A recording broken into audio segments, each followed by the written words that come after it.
சுவாத்தியாய நிகழ்ச்சிக்கு எல்லாருக்கும் welcome. Every Saturday 9 PM நமக்கு சுவாத்தியாயம் நடக்கும். ஸோ இன்னைக்கு நம்ம கூட அருள்செல்வி மேடம் சுவாத்தியாயத்துக்கு ரெடி ஆயிட்டாங்க. Welcome madam.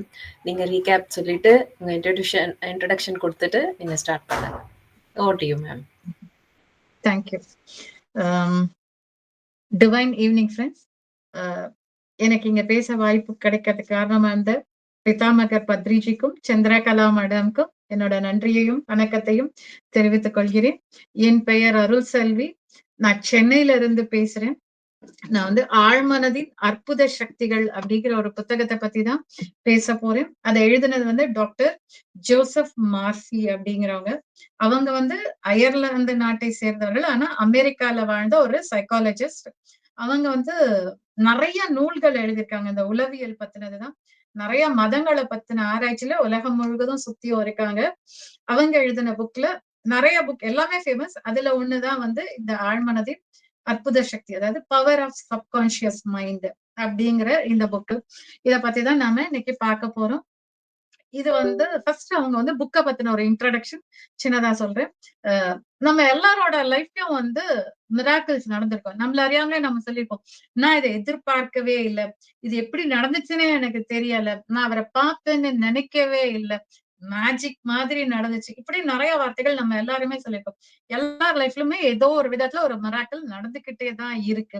இது வந்து ஒண்ணுமே இல்லை, நம்மளோட ஆழ்மனதோட சக்தி. நாம என்ன நினைக்கிறோமோ அததான் நமக்கு வாழ்க்கையா அமையுது.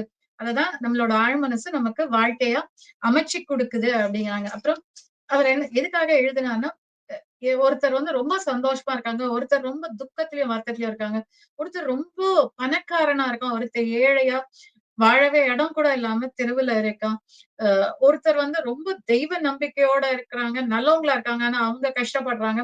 அதே ரொம்ப தீய எண்ணங்களோட இருந்தா கூட அவங்க செல்வ செழிப்போட இருக்காங்க. இந்த மாதிரி நிறைய முரண்பட்ட ஆட்கள் வந்து ஏன் இருக்கு, இந்த முரண்பாடுகள் ஏன் இருக்கு அப்படிங்கிறதுக்கு அதுக்கு அவர் என்ன சொல்றாருன்னா, நம்மளோட உள் மனசு வெளி மனசோட எண்ணங்கள் தான் இது அப்படின்னு சொல்றாங்க.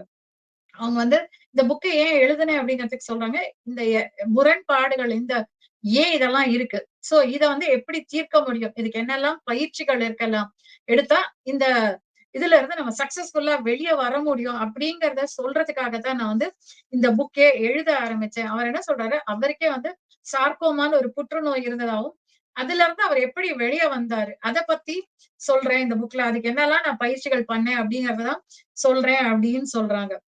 அதே மாதிரி ஒரு குறிப்பிட்ட குறிக்கோளுக்காக நம்ம செய்ய போடுற பிரார்த்தனை வந்து எந்த அளவுக்கு நம்மளோட ஆழ் மனசுக்கு தொடர்பு ஏற்படுத்தி அது வந்து செயல் வடிவம் பெற்று இயற்கை உலக நம்மளோட இந்த புற உலகில இதாகுது, அப்படியே நம்ம என்ன எதிர்பார்த்தோமோ அது அப்படியே நமக்கு கிடைக்குது அப்படிங்கிறத அவங்க சொல்றாங்க.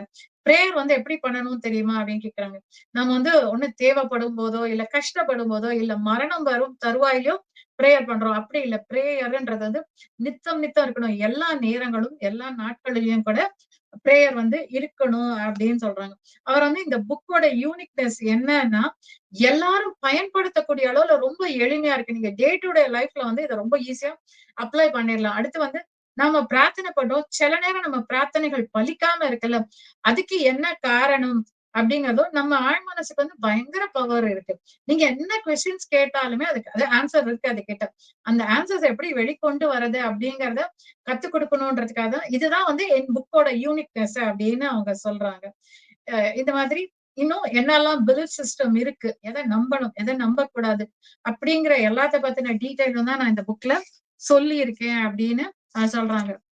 இதோட ஃபர்ஸ்ட் சாப்டரா அதுல இருக்கிறது என்னன்னா, உங்களுக்குள் ஒளிந்திருக்கும் புதையல். நம்ம எல்லாரோட மனசுலயுமே வந்து என்ன சொல்றாங்கன்னா, ஒரு அற்புதமான புதையல் களஞ்சியமே இருக்கு. உங்களுக்கு என்ன வேணும்னாலும் அதுக்குள்ள இருந்து நீங்க எடுத்துக்க முடியும். வீடு வேணுமா, கார் வேணுமா, நல்ல படிப்பு வேணுமா, நான் உலகத்துல சுத்தணுமா, உங்களுக்கு என்ன அமைதி வேணும், சந்தோஷம் வேணும், எல்லாமே ஒரு புதையல் களஞ்சியமாவே நம்மளோட ஆழ் மனசுக்குள்ளதான் இருக்கு. அதை நீங்க தேடி எடுக்க முடியும் அப்படிங்கிறாங்க. சோ இந்த ஆழ் மனசை பத்தி புரிஞ்சுக்கிறதுக்காக நான் உங்களுக்கு ஒரு சின்ன கதை சொல்லலாம்னு ஆசைப்படுறேன். ஆக்சுவலி ஒரு ஊர்ல வந்து ஒரு ராஜா இருந்தாரு. அந்த ராஜா வந்து அவருக்கு ஒரு ஆசை வந்தது, திடீர்னு வேட்டைக்கு போகணும்னு சொல்லிட்டு தன்னோட படை பரிவாரங்களோட அவர் வேட்டைக்கு கிளம்புறாங்க. அவங்க அங்க வேட்டைக்கு நான் போகும்போது ரொம்ப இன்ட்ரெஸ்டா தன்னோட ஆட்கள் எல்லாத்தையும் தொலைச்சிட்டு அவர் உள்ள காட்டுக்கு உள்ள போயிட்டாங்க. அந்த வேட்டை மும்முரத்துல அவர் உள்ள போயிட்டாங்க. இருட்டு வேற சாயந்தரத்துக்கு மேல ஆயிடுச்சு. ரொம்ப இருட்டவும் ஆரம்பிச்சது. காடுங்கிறப்போ இன்னும் இருட்டா இருக்கும் இல்லையா? அவங்க என்ன பண்ணன்னு தெரியாம ரொம்ப சோர்வாலயும், உடல் சோர்வாலயும், மன சோர்வாலயும் ஒரு மரத்துக்கிட்ட போய் சாஞ்சு உட்கார்றாங்க. அப்படி அவங்க சாஞ்சு உட்கார்ந்த ஒரு மரம் வந்து கற்பகத்தரு. கற்பகத்தரு எதுன்னா நமக்கு தெரியும் தானே. நம்ம என்ன கேட்டாலும் அதை கொடுக்கக்கூடியதுதான் கற்பகத்தருன்னு சொல்லுவோம். கற்பக மரம். ஆக்சுவலி அவர் வந்து அங்க இருக்கும்போது ரொம்ப சோர்வா இருந்ததுனால, ஐயோ! எனக்கு பசிக்குது. இப்ப மட்டும் ஒரு நல்ல சாப்பாடு கிடைச்சா எப்படி இருக்கும்? அவருக்கு அரசவையில கிடைக்கிற மாரி விருந்து சாப்பாடே அங்க அவர் கண் முன்னாடி கிடைக்குது. சோ ஆசை தீர சாப்பிடுறாரு. பசி தீர சாப்பிட்டுட்டு, இப்போ ரொம்ப டயர்டா இருக்கு. படுக்கிறதுக்கு ஒரு கட்டில் கிடைச்சா எவ்ளோ நல்லா இருக்கும்னு, அங்க நிஜமா பஞ்சு மெத்தையோட, பட்டு அலங்காரத்தோட ஒரு கட்டில் அவருக்கு கிடைக்குது. அதுல ஏறி அவர் படுக்கிறாரு. அப்படி படுக்கும்போது அவர் சொல்றாரு, எனக்கு சேவை செய்ய பணிப்பெண்கள் இருந்தா எவ்வளவு அழகா இருக்கும். சோ அதுவும் பணிப்பெண்கள் வந்து அவருக்கு சாமரம் வீசி கால் பிடிச்சு அவர் ரொம்ப அந்த டயர்ட்ல எல்லா சுகத்திலனாலையும் ஈஸியா தூங்கிடுறாரு. நல்லா தூங்கி முழிச்சதுக்கு மறுநாள் காலையில சூரிய கிரகணங்கள் அவர் மேல படும்போதுதான் அவர் முழிக்கிறார். அவர் யோசிக்கிறார், நம்ம அரண்மனையில இருக்கோம். நம்ம மேல எப்படி சூரிய ஒளி படுது? அதுக்கப்புறம் தான் அவர் ஒவ்வொரு விஷயமா உணர்றாரு. ரீகால் பண்ணி அவர் கொண்டு வர்றாரு. அப்புறம் அவர் பார்க்கிறாரு சுத்தி காடு. அதுவும் அவ்ளோ பெரிய காடு. நம்ம இதுக்குள்ள இருக்கோம். ராத்திரி எல்லாம் இங்க தனியா இருந்திருக்கோம். ஒருவேளை ஒரு புலி வந்தா, அது நம்மள அடிச்சு கொன்னுடுச்சுன்னா, அப்படின்னு அவர் நெனச்ச அந்த செகண்ட், புலி வந்து அவர அடிச்சு கொன்னுருச்சு. இங்க கற்பகத்தருன்றது ஒண்ணுமே இல்ல. நம்மளோட ஆழ் மனசு. நாம என்ன கேட்கிறோமோ, அத குடுக்குற அளவுக்கு அது அவ்ளோ கேப்பபிள். அதுக்கு அவ்ளோ சக்தி இருக்கு. ஏன்னா, அது பிரபஞ்ச சக்தியோட ஒரு ஆற்றல் தான். அது எல்லாமே சோ அதுக்கு வந்து நல்லது கெட்டது தெரியாது. நீங்க நல்லதெல்லாம் கேட்கும்போது நல்லதெல்லாம் கொடுக்கும்.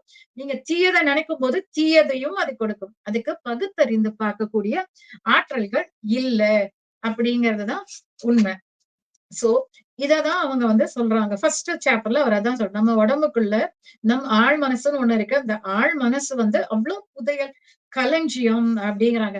அது இல்லாம ஒரு இரும்பு வந்து மேக்னெட்டா இருக்குன்னா, அந்த இரும்பு வந்து மேக்னெட்டா மாறி அப்ப அது என்ன பண்ணும்? தன்ன மாரி 12 பங்கு அதிக எடையுள்ள ஒரு பொருள அதால தூக்க முடியும். ஏன்னா, அதோட காந்த சக்தியோட பலன் அது. அதே அது வெறும் இரும்பு துண்டா மட்டும் இருக்குதுன்னா, அதால ஒரு இறக கூட தூக்க முடியாது. இதுதான் உண்மை. சோ, காந்த சக்தி உள்ளவங்க ரொம்ப உத்வேகத்தோட உள்ள மேக்னெட்டிக் பவர் மாரி இருக்கக்கூடிய மனுஷங்க வந்து ரொம்ப உத்வேகத்தோட செயல் புரிஞ்சு எல்லாத்துலயுமே சக்சஸ்ஃபுல்லா அடுத்து அடுத்து போயிடுறாங்க. அதே வந்து இல்லாதவங்க, ஐயோ! இது நடக்குமா? என்னால மேல ஏறி பேச முடியுமா? நான் நான் போய் வேலை பார்த்தா அது சக்சஸ்ஃபுல் ஆகுமா? இதுக்கு பணம் கிடைக்குமா? இப்படி ஒரு நெகட்டிவ் தாட்டோட இருக்கிறவங்க, அவங்களுக்கு அதுக்கான வாய்ப்பே கிடைச்சா கூட, அதுல அவங்க தோத்து போறாங்க அப்படின்னு சொல்றாங்க. காலத்தால அழியாத ரகசியம் என்னன்னா, பிளாக் ஹோலோ, இல்ல அட்டாமிக் பவரோ, அ மத்த எந்த பவருமே உலகத்துல இருக்கக்கூடிய எந்த பவருமே இல்ல. இருக்கக்கூடிய மிகப்பெரிய ரகசியம், உலகத்துல இருக்கக்கூடிய மிகப்பெரிய ரகசியமே நம்மளோட ஆழ்மனதோட சக்தி தான் அப்படிங்கிறாங்க. உங்க ஆழ் மனசுக்கு வந்து பயங்கர அற்புதமான சக்தி இருக்கு. நீங்க என்ன நினைக்கிறீங்களோ, அத வந்து ரொம்ப அமைதியா ஒரு தியான நிலையில உட்கார்ந்துகிட்டு, நீங்க அத திரும்ப திரும்ப அதுகிட்ட சொல்லும்போது, உங்களுக்கு தேவை, இல்ல ஒரு ஆசை, ஒரு வேண்டுகோள் எது இருக்கோ, அத வந்து அதுகிட்ட சொல்லும்போது, அது வந்து அழகா ஏற்றுக்கிட்டு, அந்த கற்பனைய ஏத்துக்கிட்டு, அத அப்படியே நடைமுறைப்படுத்தி குடுக்குது அப்படின்னு சொல்றாங்க. நீங்க மனசுல என்ன நினைக்கிறீங்களோ, அத வந்து நிஜமா ஆழ் மனசுல என்ன இந்த நிஜ உலகத்துல அத நிஜமாவே உங்களுக்கு மாத்தி குடுக்குது அப்படிங்கிறாங்க. அது எப்படின்னா, சம்டைம்ஸ் இன்ஸ்டன்ட்டா கூட குடுக்கும். நம்ம ஒரு விஷயம் பண்ணிட்டே இருப்போம். நம்மள அறியாம ஒரு நல்ல சிந்தனை வரலாம். ஒரு நல்ல கருத்துக்கள் வரலாம். ஒரு புக் எழுதணும்னா, அதுக்குரிய ஒரு கரு வந்து ரொம்ப ஈஸியா நம்ம யோசிக்கவே மாட்டோம். தன்னால உள்ள இருந்து வரும்.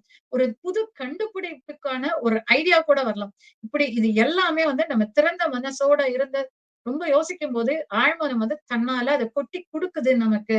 அப்படின்னு சொல்றாங்க. இதன் மூலமா நமக்கு தேவைங்கிற ஒரு வாழ்க்கை துணைய, ஈவன் பிசினஸ் பார்ட்னர, நம்மளோட சுற்றுப்புற சூழ்நிலையில எல்லாத்தையுமே அமைத்துக் கொள்ள முடியும் அப்படின்னு சொல்றாங்க.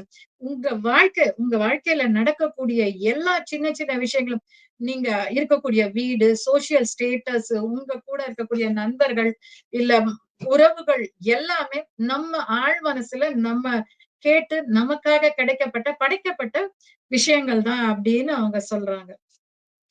எந்த ஒரு துறையில முன்னேறணும்னு நினைச்சீங்கனாலும், அதுக்குன்னு ஒரு பிரின்சிபல் இருக்கும், ஒரு ஈக்குவேஷன்ஸ் இருக்கும், ஒரு பிரின்சிபல்ஸ் இருக்கும். அதை ஃபாலோ பண்ணா வந்து கட்டாயமா அதுல சக்சஸ்ஃபுல்லா ஆயிடலாம் அப்படிங்கிறாங்க. அவங்க என்ன சொல்றாங்க, கோட்பாடுகள் அப்படி, அதாவது ஒரு ஹைட்ரஜனோட 2 ஆக்ஸிஜன் சேர்ந்தா தண்ணி உருவாகும். அது வந்து இட்ஸ் ட்ரூ, பேசிக். எங்க எடுத்தாலும் எந்த காலத்திலயுமே மாத்த முடியாது. ஒரு ஹைட்ரஜனோட 2 ஆக்ஸிஜன் சேர்ந்தா தண்ணி தான் வரும். அதே மாதிரி ஒரு கார்பனோட ஒரு ஆக்ஸிஜன் சேர்ந்தா அது கார்பன் மோனோ ஆக்சைடு. அது வந்து தீமையை தான் கொடுக்கும். அது ஒரு பாய்சனஸ் கேஸ். அதே கார்பனோட 2 ஆக்ஸிஜன் சேரும்போது கார்பன் டை ஆக்சைடா வருது. அது வந்து நம்மளோட உடம்புல இருந்து கூட நம்ம வெளியே விடுற மூச்சு வந்து கார்பன் டை ஆக்சைடு தான். ஆனா அது தாவரங்களோட வாழ்க்கைக்கு மிக பெரியது. அது தன்னைத்தானே வளர்த்துக்கொள்ள, உணவு சமைத்துக் கொள்ள எல்லாத்துக்குமே அந்த கார்பன் டை ஆக்சைடு தான் உதவும். சோ இதெல்லாம் வந்து ரொம்ப பேசிக் ட்ரூத். இத வந்து மாத்தவே முடியாது. அதே மாதிரிதான் நம்ம உள்ளத்துல நாம ஒரு விஷயத்த நினைச்சோம்னா, அத வந்து ரொம்ப ஆணித்தரமா நம்பினோம்னா அதுவும் நடக்கும். இதுவும் வந்து பிரபஞ்ச கோட்பாடு தான். ஏன்னா மனசுக்கு அவ்ளோ சக்தி இருக்கு அப்படின்னு அவங்க சொல்றாங்க. அடுத்து ஆழ் மனசு வந்து நம்ம வந்து ஆழ் மனசு, வெளி மனசுன்னு சொல்றோம். ஆக்சுவலி எல்லாருக்கும் இருக்கிறது ஒரே ஒரு மனசுதான். ஆனா அந்த மனசோட இரு நிலைகள் தான் ஆழ்மனம், வெளிமனம், உள்மனம், வெளிமனம், இல்லைன்னா ஆண், பெண், சப்கான்சியஸ் மைண்ட், கான்சியஸ் மைண்ட் எல்லாம் சொல்றோம் இல்லையா? இது வந்து அதோட இரட்டை தன்மை தான். ஆனா மனசுட்டத நம்ம எல்லாருக்குமே ஒண்ணுதான் இருக்கு அப்படின்னு சொல்றாங்க. ஆழ் மனசும் வெளி மனசும் எப்படி வேலை பார்க்குது? நீங்க வந்து என்ன உள்ள கொண்டு போறீங்களோ, ஒரு நல்ல எண்ணத்த கொண்டு போனீங்கன்னா, அது நல்ல விளைவுகள குடுக்கும். கெட்ட எண்ணத்த கொண்டு போனீங்கன்னா, அது வந்து கெட்ட அந்த ஆழ் மனசு எப்படி சொல்றாங்கன்னா, ஒரு தோட்டம் மாதிரி. நல்ல பதப்படுத்தப்பட்ட ஒரு தோட்டம் மாதிரி. அதுல நீங்க வந்து முள் செடியோட விதைய நட்டீங்கன்னா, முள் செடி தான் முளைக்கும். அதே வந்து திராட்சை செடியோட விதைய நட்டோம்னா, திராட்சை செடி தான் கிடைக்கும். அதோட பழங்கள்ல நம்ம பயன் பெற முடியும். சோ அதனால என்ன விதைக்கிறீங்க அப்படிங்கறதுல வந்து ரொம்ப கவனமா இருங்க அப்படின்னு சொல்றாங்க. நம்ம உள்ள மனசுக்குள்ள கொண்டு போகக்கூடிய எல்லா விஷயங்கள்லுமே வந்து ரொம்ப கவனமா இருங்க. தேவையில்லாத எல்லா விஷயத்தையும் வந்து விலக்கி வச்சிருங்க. பயம் வேண்டாம், கோபம் வேண்டாம், வெறுப்பு வேண்டாம். இந்த மாதிரி எந்த எண்ணங்களையுமே வந்து ஆழ் மனசுக்குள்ள கொண்டு போகாதீங்க அப்படின்னு சொல்றாங்க. மேல் மனசு எதை நம்புதோ, எதை உணருதோ, எந்த எண்ணத்த அது வந்து நம்புதோ அந்த எண்ணம் தான் வந்து நம்ம ஆழ் மனசுக்கு கடத்தப்படுது. ஆழ் மனசு அத நம்பிருச்சுன்னா, அத உடனே செயல்படுத்துது. அதுக்கு செயல்படுத்துறதுக்கு நம்மளோட மூளையோட அறிவோட ஒவ்வொரு செல்லையும் கூட அது யூஸ் பண்ணிக்குது. பிரபஞ்ச விதி, இந்த இயற்கை வந்து இயற்கையோட எல்லா வளங்களையும் எடுத்து நாம என்ன நினைச்சோமோ அத நம்ம கிட்ட கொண்டு வந்து சேர்க்குது அப்படின்னு சொல்றாங்க. அதே மாதிரி இதுல வந்து ஒரு விஷயம் இருக்கு. இந்த தனித்தன்மை இருக்கு. அந்த ஆழ் மனசு எப்படி வேலை செய்யுது அப்படிங்கிறதுக்கு. ஆழ் மனசும், வெளி மனசும் எப்படி வேலை செய்யுதுன்றதுக்கு. ஒரு கப்பல் இருக்குன்னு உதாரணத்துக்கு வச்சுக்கோங்களேன். அப்போ அந்த கப்பல்ல இருக்கக்கூடிய மாலுமிகள் எல்லாரும் என்ன பண்ணுவாங்க? கப்பல் கேப்டன் என்ன சொல்றாரோ, அத மட்டும் தான் கேட்பாங்க. அவங்களுக்கு வேற எந்த சஜஷனுமே இருக்காது. அவங்களுக்கு தெரியும் கப்பல் கேப்டன் தப்பா சொன்னா, அது வந்து பனிப்பாறையில கூட போய் முட்டிட முடியும். ஒரு பாறை நடுவுல இருந்தா அதுல கூட முட்டிட முடியும். கப்பலுக்கு சேதம் வரும்னு தெரியும். ஆனா, அவங்க எல்லாருமே என்ன நம்புவாங்க? கப்பல் கேப்டன் என்ன சொல்றாரோ, அததான் கீழ்ப்படியணும். அவரு கரெக்ட்டா நம்மள வழி நடத்துவாருன்னு நம்பி, எந்தவித ஆர்கியூமென்ட்டுமே இருக்காது. கேப்டன் என்ன சொல்றாரோ, அததான் செய்வாங்க. இங்க வந்து ஆழ் மனசும் அப்படிதான் நம்புது. மேல் மனசு சொல்ற எல்லாத்தையுமே அது அப்படியே அக்செப்ட் பண்ணுது. அதுக்கு வந்து நல்லது, கெட்டது தெரியாது. மேல் மனசை எதிர்த்து கேள்வி கேட்க தெரியாது. எ எல்லாமே பகுத்தறிந்து பார்க்கக்கூடியது எல்லாமே நம்மளோட மேல் மனசுக்கு தான் இருக்கு. இது சரி, இது தப்பு, இத செய்யலாம், இத செய்யக்கூடாது. நான் எனக்கு இப்ப 10 ட்ரெஸ் இருக்குன்னா, நான் இத செலக்ட் பண்ணலாம். எனக்கு இந்த ட்ரெஸ் புடிச்சிருக்கு. எனக்கு இந்த புக் பிடிச்சிருக்கு. நான் இந்த மாரி ஒரு வீடு வாங்கணும்னு நெனைக்கிறேன். நான் இந்த கார் வாங்கணும்னு நெனைக்கிறேன். எல்லா செலக்ஷனும் எல்லாமே மேல் மனசுல மட்டும் தான் இருக்க முடியும். ஆழ் மனசுக்குள்ள எதுவும் போகாது. ஆழ் மனசுன்றது மேல் மனசு, வெளி மனசு என்ன சொல்லுதோ, அந்த கான்ஷியஸ் மைண்ட் என்ன சொல்லுதோ, அத அப்படியே ஏத்துக்கிறது தான். அது நீங்க நல்லத சொன்னீங்கன்னா, நல்லத ஏத்துக்கும். கெட்டத சொன்னீங்கனாலும், அது கெட்டத அப்படியே தான் ஏத்துக்கும். அது வந்து நம்மளோட மேல் மனசுக்கு கான்ஷியஸ் மைண்டோட எந்த முரண்பாடுகளையுமே வச்சுக்காது அப்படின்னு சொல்றாங்க. இது எப்படி நடக்குதுன்னா, ஒரு சின்ன இதுல இந்த புக் ஃபுல்லாவே ஆத்தர் வந்து நெறைய எக்ஸாம்பிள் சொல்லி சொல்லி தான் அத எக்ஸ்பிளைன் பண்ணியிருப்பாங்க. அதேதான் அவங்க சொல்றாங்க. நீனா அப்படிங்கிற ஒரு பொண்ணு வந்து ஒரு சம்மர் அவளோட வெக்கேஷன். சோ அவ வந்து ஷாப்பிங் கிறிஸ்துமஸ் ஹாலிடேஸ் அதனால ஊருக்கு போறதுக்கு முன்னாடி தான் வந்து ஷாப்பிங் போலாம் அப்படின்னு சொல்லிட்டு போறா. அவ அப்படி போகும்போது ஒரு கடையில ஒரு அழகான பேக்க பாக்குறா. அவளுக்கு அந்த பேக்க பார்த்த உடனே ரொம்ப பிடிச்சு அது கிட்ட போய் விலை பார்க்கும்போது அதோட விலை ரொம்ப ஜாஸ்தி. ஐயோ! இத நம்மளால வாங்க முடியாதுன்னு அவ நினைக்கிறா. ஆனா அடுத்த செகண்ட் அவளுக்கு இந்த ஆத்தரோட கிளாஸஸ் ஏற்கனவே லெக்சர்ஸ் கேட்டிருப்பா. அதனால அவ என்ன நினைக்கிறா, இல்ல இந்த பேக் என்னுடையது. நான் ஊருக்கு போகும்போது நான் இந்த பேக்க எடுத்துக்கிட்டு தான் போவேன். இத அவ வந்து தனக்குள்ள ஆழமா பதிய வச்சுட்டு அவ போயிடுறா. அவ வெக்கேஷன் ஊருக்கு கிளம்பும்போது அவளோட ஃபியான்சி அவளுக்கு ஒரு கிஃப்ட் குடுக்குறாரு. ஓப்பன் பண்ணா அதுக்குள்ள அவ என்ன ஆசைப்பட்டாலோ அதே மாதிரி ஒரு பேக் இருக்கு. அப்போ அவளோட ஆனந்தத்துக்கு எல்லை இல்லாது. நிஜம்தானே நாம என்ன ஆசைப்பட்டாலும், நாம ஆசைப்படுறது நமக்கு கிடைச்சிருச்சுன்னா, அது ரொம்ப சந்தோஷமா தானே இருக்கும். அவ அதான் சொல்றா, எனக்கு அதுக்கான பணம் சம்பாதிக்க தெரியாட்டி கூட, நான் ஆசைப்படுற எந்த ஒரு விஷயத்தையும் எப்படி நிறைவேத்திக்கணும்னு அந்த திறன் வந்து எனக்கு கிடைச்சிருச்சு. சோ என்னோட எல்லா ஆசையும் நான் என் ஆழ் மனசு மூலம் நிறைவேற்றிக் கொள்ள முடியும். அப்படின்னு சொல்றாங்க. அடுத்தது உங்க மனம் வந்து எப்படி வேலை பாக்குது அப்படிங்கிறத சொல்றாங்க. ஏற்கனவே சொன்ன மாரிதான். உங்க வெளி மனசு என்ன சொல்லுதோ, என்ன சிந்திக்குதோ, அத உள் மனசு வந்து ஆழ்மனம் அப்படியே சப்கான்ஷியஸ் மைண்ட் அப்படியே அத சிருஷ்டிக்கிறது, படைக்கிறது அப்டின்னே சொல்றாங்க. நம்ம என்ன கேட்கிறோமோ, என்ன நெனைக்கிறோமோ, அததான் வந்து அப்படியே ஏத்துக்குது. ஆக்சுவலி மேல் மனசு வந்து நம்மளோட பிற அ வேலைகள் தான். நம்ம என்ன கேட்கிறோம், என்ன ரசிக்கிறோம், ருசிக்கிறோம் அதெல்லாம் தான் பார்க்கும். ஆனா ஆழ் மனசோட வேலை என்னன்னா, நம்மளோட இன்னர் ஆர்கன்ஸ் எல்லாமே அதோட கண்ட்ரோல்ல தான் இயங்குது.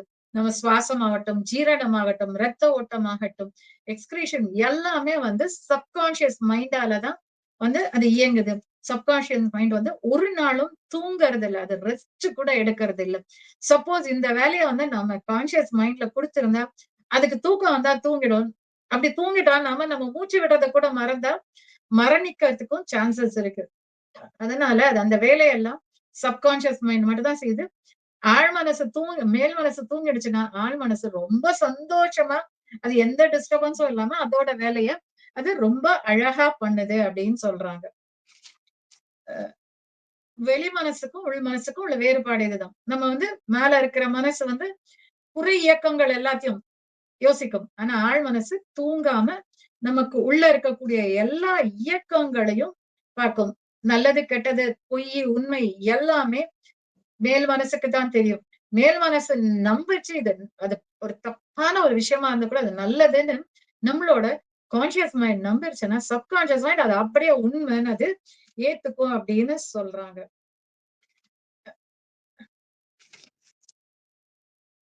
நம்ம வந்து ஒரே ஒரு விஷயம் வந்து தான் நமக்கு வந்து தூண்டுதல். நம்ம வந்து ஆட்டோ சஜஷன் அண்ட் ஹெட்ரோ சஜஷன்ஸ்ன்னு 2 விஷயங்கள் மூலம் நம்ம ஆழ் மனச நம்மளால வேலை பார்க்க வைக்க முடியும்னு சொல்றாங்க. இப்போ வந்து உதாரணத்துக்கு ஒரு ஆள் வந்து கப்பல்ல பயணம் செய்ற ஒருத்தர்ன்னு வச்சுக்கோங்களேன். அவர் அந்த கப்பலுக்கு ஃபர்ஸ்ட் டைம் வந்திருக்காரு. அது அப்பதான் அவர் கப்பல் பயணமே முதல் தடவையா அவர் பண்றாரு. அப்போ அவருக்கு வந்து எப்படி இருக்கும்னா, பயத்துல இருப்பாரு. அந்த கப்பலோட ஃபர்ஸ்ட் டைம்ன்றதால ஒரு வாமிட்டிங் சென்சேஷன் இருக்கலாம். இல்ல பயத்தோட இருப்பாரு. அவர்கிட்ட போயிட்டு ஒருத்தர் வந்து, "என்ன உங்களுக்கு உடம்பு சரியில்லையா? உங்க மூஞ்செல்லாம் ரொம்ப வெளிரி போன மாரி இருக்கே.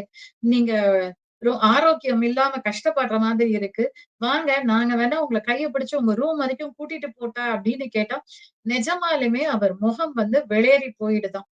சோ, அவர் ரூம் வரைக்கும் கூட நடக்க முடியாம ரொம்ப கஷ்டப்படுறாரு. அவர கூட்டிட்டு போய் அவங்க ரூம்ல வச்ச உடனே அவர் உடல்நிலை ரொம்ப மோசமாகறதா சொல்றாங்க. பிகாஸ் அந்த ஏற்கனவே அவர் பயத்தோட இருந்தாரு. தனக்கு ஏதாச்சும் ஆயிடுமோ, நம்ம உடம்பு தாங்குமோ அப்படிங்கிற பயத்தோட இருந்தப்போ, இவர் வெளிய இருந்து குடுத்த ஒரு தூண்டுதல், ஒரு சொல் அவரை இன்னும் அவரோட ஆழ் மனசுக்கு போய் அத நிஜமா அவர் உணர்ந்த எல்லாம் அந்த பயம், கவலை, நோயுடுவோமோ அந்த பயம் எல்லாமே உண்மையாக்கி குடுத்துருது.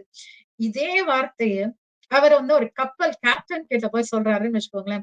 இல்ல, இல்ல உங்க மூஞ்சி வெளியேறி போன மாரி இருக்கு. நீங்க உடல் நலம் சரியில்லன்னு நெனைக்கிறேன். நான் வேணா உங்க ரூம் வரைக்கும் கூட்டு போயிட்டேன்னா, அவர் என்ன பண்ணுவாரு? ஒண்ணு சிரிச்சுக்கிட்டே நீ போப்பான்னு சொல்லுவாரு. இல்லன்னா கோவப்பட்டு திட்டிக்கிட்டே போப்பான்னு சொல்லப் போறாரு.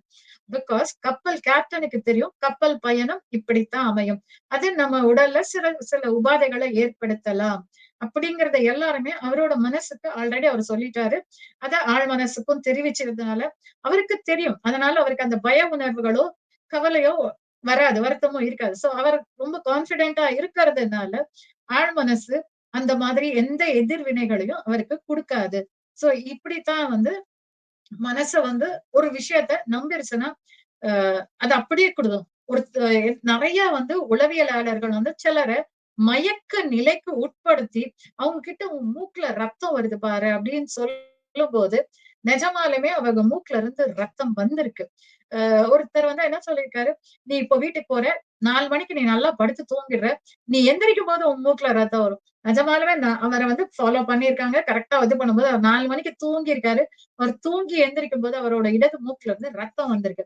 சோ இந்த மாரி விஷயங்கள் வந்து ஆழ் மனசுக்குள்ள அது போயிடுது. சஜஷனா ஹெட்ரோ சஜஷனா உள்ள போன பிறகு, ஆழ் மனசு அத நம்பிருச்சுன்னா, அத அப்படியே புற உலகுல குடுக்குது.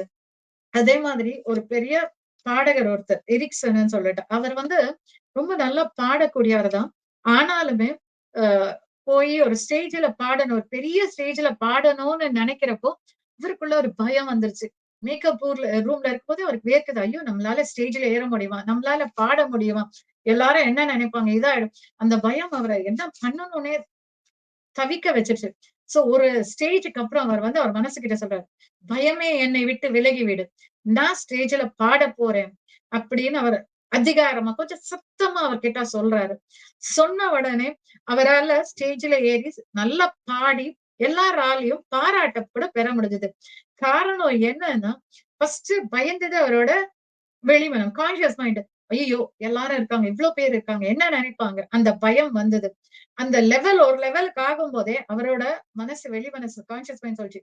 "ஏய் பயமே! நீ பயப்படாத. போ! தள்ளி போ!" அப்படின்னு ஒரு அதிகாரமா அத சொல்லும்போது, அத வந்து உள்ள ஆழ் மனசு அத அப்படியே ஏத்துக்குது. அது ஏத்துட்டதுனால, அவர் என்ன நெனச்சாருன்னா, ஸ்டேஜ்ல பாடப் போறேன். அவர கூட்டிட்டு போய் ஸ்டேஜ்ல ரொம்ப அழகா பாட வச்சது. அதனால எல்லாரோட பாராட்டையும் அவரால பெற முடிஞ்சது. இந்த மாரி நெறைய வந்து எக்ஸாம்பிள்ஸா அவங்க சொல்றாங்க. அடுத்தது வந்து ஒரு விஷயம் வந்து இந்த சஜஷன்ஸ் ஆட்டோ சஜஷன்னு சொல்றோம் இல்லையா? ஹெட்ரோ சஜஷன்ஸும் வந்து ஒருத்தர கொல்லக்கூட முடியும் அப்படிங்கிறாங்க. அதுக்கு ஒரு எக்ஸாம்பிளா என்ன சொல்றாங்க, ஒருத்தர் வந்து குறி கேக் அவங்க வந்து அந்த கிறிஸ்டல் கேஜர்ஸ்ன்னு சொல்றாங்க. அவங்க வந்து நாம வந்து குறி கேட்கிறப்பன்னு வச்சுக்கலாம். அவங்க கிட்ட போய் குறி கேட்க போறாங்க. அப்ப வந்து அந்த அம்மா சொல்றாங்க, "இந்த பௌர்ணமிக்குள்ள நீங்க ஹார்ட் ப்ராப்ளம் வந்து இறந்து போயிடுவீங்க" அப்படின்னு சொல்றாங்க. அத அவர் நம்பிட்டாரு. நம்பிட்டு தன்னோட மனைவி, மக்கள், சொந்த பந்தம் எல்லார்கிட்டயும் போய் சொல்லிட்டு, அ தன்னோட உயிலெல்லாம் கூட எழுதி வச்சுடுறாரு. அவ்வளவுதான் நம்ம செத்துருவோம்னு அவர் நம்பினதுனால, கரெக்ட்டா அவருக்கு அந்த பௌர்ணமி வந்தப்போ அவர் அதே இதய நோயால தான் இறந்து போயிருக்காரு. இ அந் அவரோட ரிலேஷன்ஸ் எல்லாம் சொல்றாங்க, அந்த அம்மா இந்த மாரி சொல்லி நெறைய பேர் இறந்திருக்காங்க. சோ அந்த அம்மா சொன்னா, அது பலிக்கும், அது நடக்கும் அப்படிங்கிற இவரோட நம்பிக்கை தான் ஆக்சுவலி அவர கொன்னுச்சு. அவருக்கு நிஜமாலுமே இதய நோயால இறந்தாரான்றத விட கூட, அவருக்கு அந்த வார்த்தைகள், நமக்கு இதய நோய் வரும். அதனால நாம கரெக்ட்டா பௌர்ணமி அன்னைக்கு இறந்து போயிடுவோம். அத சப்கான்ஷியஸ் மைண்டுக்குள்ள அவர் கொண்டு போய் ரிஜிஸ்டர் பண்ணதுனால, அவர் அதே மாதிரி அவர் இறந்தும் போனாரு அப்படின்னு சொல்றாங்க. அதே மாதிரி நெறைய விஷயங்கள் இருக்கு. நம்ம நெறைய சென்டென்ஸ வந்து நம்ம ஆழ் மனசுக்கு சொல்றோம் அப்டின்னா கூட, அது என்ன பண்ணுமா, ஃபர்ஸ்ட் சென்டென்ஸ தான் எடுத்துக்கும். இப்போ உதாரணத்துக்கு வந்து அவங்க என்ன சொல்றாங்க, "ஒவ்வொரு நற்பண்பும் தலை சிறந்தது. அன்பு சிறந்த நற்பண்பு." 2மே ஒரே மீனிங் தான். ஆனாலும் அது வந்து ஃபர்ஸ்ட் சென்டென்ஸ தான் எடுத்துக்குது. ஒவ்வொரு நற்பண்பும் தலை சிறந்தது. அத தான் வந்து ஆழ் மனசு ஃபர்ஸ்ட் ஏத்துக்கிட்டு, அதுக்கேத்த ரியாக்ஷன்ஸ தான் அது வந்து பண்ணும் அப்படின்னு சொல்றாங்க. அடுத்தது இந்த அற்புதங்கள வந்து ஆழ் மனசு எப்படி நிகழ்த்துது? அதோட சக்திய பத்தி சொல்லலாம் அப்படிங்கிறாங்க. எல்லாமே ஓரளவுக்கு அந்த ரிப்பீட்டடா தான் இருக்கும். ஆழ் மனசுக்கு வந்து எல்லையற்ற சக்தி இருக்கு. அது வந்து நமக்கு இருக்கக்கூடிய எல்லா நோய்களையும் கூட குணப்படுத்த முடியும். அப்படிங்கிறத அவங்க வந்து ரொம்ப இதா சொல்றாங்க. நமக்கு ஒரு நோய் இருக்குன்னா, அத வந்து அ இந்த ஆட்டோ சஜஷன்ஸ் நான் நல்லா இருக்கேன். என்னோட ஒவ்வொரு உறுப்புகளும், என்னோட ஒவ்வொரு திசுவும், எலும்பும், நரம்பும் நல்ல ஆரோக்கியமா இருக்கு. இப்படி நல்ல விஷயங்கள நம்ம திரும்ப திரும்ப நம்ம கிட்ட சொல்லும்போது, அது நம்மள நோயில இருந்து முழுசா குணப்படுத்தி வெளிய கொண்டு வந்துருது அப்படிங்கிறாங்க. இததான் வந்து இது வந்து எல்லா விஷயங்களுக்கும் பயன்படும்.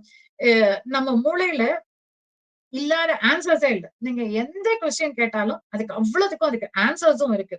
இந்த குணப்படுத்தல் ஆற்றலும், நம்மளோட எல்லா ஆன்சர்ஸும் வந்து பிரபஞ்ச சக்தியோட இருக்கு, இணைஞ்சு இருக்கு. அங்க இருந்து கண்ணுக்கு தெரியாத சில பைப்ஸ்னால அது வந்து அந்த சக்தியை வந்து ரிசீவ் பண்ண ஆள் மனசு ரிசீவ் பண்ணிக்கிட்டே இருக்கு அப்படிங்கிறாங்க. இத பயன்படுத்தி பெரிய பெரிய எழுத்தாளர்களோ படைப்பாளிகளோ ஓவியம் வரையறதோ எல்லாமே நிறைய புது புது ஐடியாஸ் எல்லாம் வந்து அவங்க இந்த ஆழ்மனசு மூலம் இந்த எனர்ஜி ஊற்றுக்கள் மூலமா வந்து அவங்க கிடைச்சு தன்னோட புது படைப்புகளை இந்த உலகத்துக்கு கொடுத்திருக்காங்க அப்படின்னு சொல்றாங்க. அதே மாதிரி ஒரு வாட்டி ஒருத்தர் வந்து இவர் வந்து ஆத்தர் வந்து ஒரு சொற்பொழிவுக்கு போயிருந்தப்போ அப்ப வந்து அங்க வந்து டாக்டர் ஜேம்ஸ் அப்படிங்கிற ஒருத்தரை பத்தி கேள்விப்பட்டிருக்காரு. அவர் எப்படின்னா கிட்டத்தட்ட ஒரு 400 அறுவை சிகிச்சை ஆபரேஷன்ஸ் பண்ணி இருக்காரு. ஆனா அந்த காலத்துல மயக்க மருந்து இல்லை. இப்ப நம்ம எல்லாருக்கும் செடேஷன்ஸ் எல்லாம் கொடுத்து மயக்க மருந்து கொடுத்து அதுக்கப்புறம் பண்றாங்க. சோ நமக்கு வலி தெரியறது இல்ல. ஆனா இவர் என்ன பண்ணியிருக்காருன்னா ஒவ்வொரு நோயாளிகளுக்கும் அறுவை சிகிச்சைக்கு முன்னாடி அந்த ஆழ்நிலைக்கு கொண்டு போக வச்சு ஹிப்னோடைஸ் பண்ணி அவங்கள நல்ல ஆழ்நிலைக்கு கொண்டு போக வச்சு உங்களுக்கு வலியே இல்லை அப்படிங்கிறத சொல்லி உங்க உடம்புல எந்த தொற்று நோயும் பரவாது, சீழ்பிடிக்காது அப்படிங்கறத அவர் ரொம்ப சஜஷனா ஆழ் மனசுல பதிய வச்சிருக்காரு. அதுக்கப்புறம் தான் அறுவை சிகிச்சை பண்றாரு. சோ அது முடிச்சு வெளியே வந்த நோயாளிகள் எல்லாருமே வந்து இல்ல எங்களுக்கு வலிக்கல, வலிய நாங்க யாருமே உணரல அப்படின்னு சொல்றாங்க. அதே மாதிரி எந்த தொற்றுக்களோ இல்ல சீழோ இல்லாம ரொம்ப அழகா அந்த வியாதியில வந்து அவங்க குணமாயும் வந்திருக்காங்க. இது கிட்டத்தட்ட 400 பேருக்கு மேல இந்த முறையிலே ஆபரேஷன் பண்ணி சக்சஸ்ஃபுல்லாவும் இருந்திருக்காங்க. இதுதான் நம்ம மனசுக்குள்ள இத வந்து ஹெட்ரோசஜஷன் சொல்றோம். மனசுக்குள்ள கொடுக்கப்பட்ட ஒரு சிந்தனை தூண்டல் வந்து அவ்வளவு அழகா வேலை பார்க்குது அப்படிங்கிறாங்க.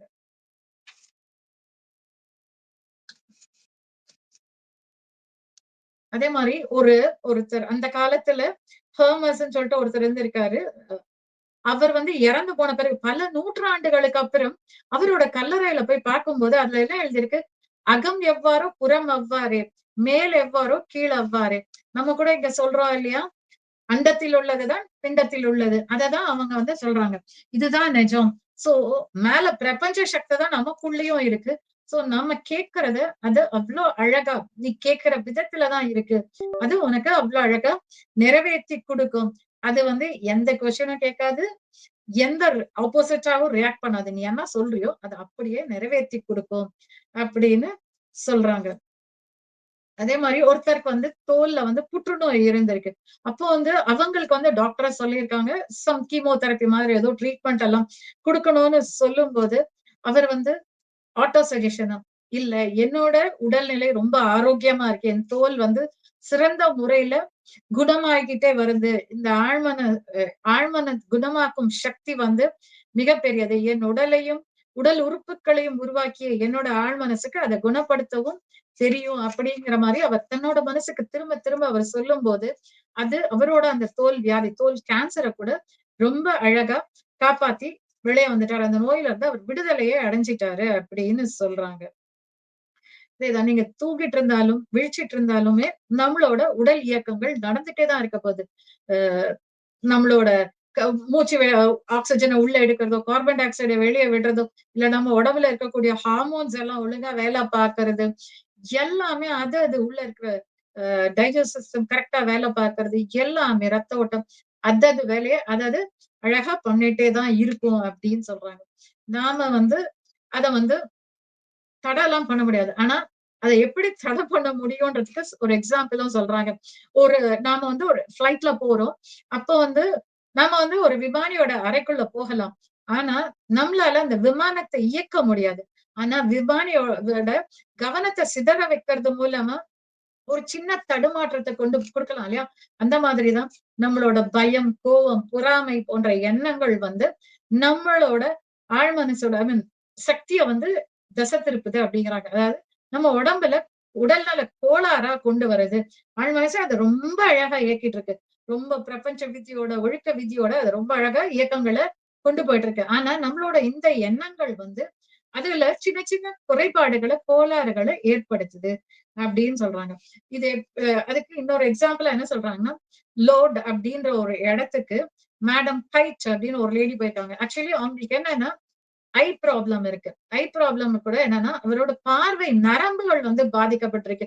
சோ அதனால திரும்ப பார்வை கிடைக்க சான்ஸே இல்லைன்னு டாக்டர்ஸ் எல்லாம் சொல்றாங்க.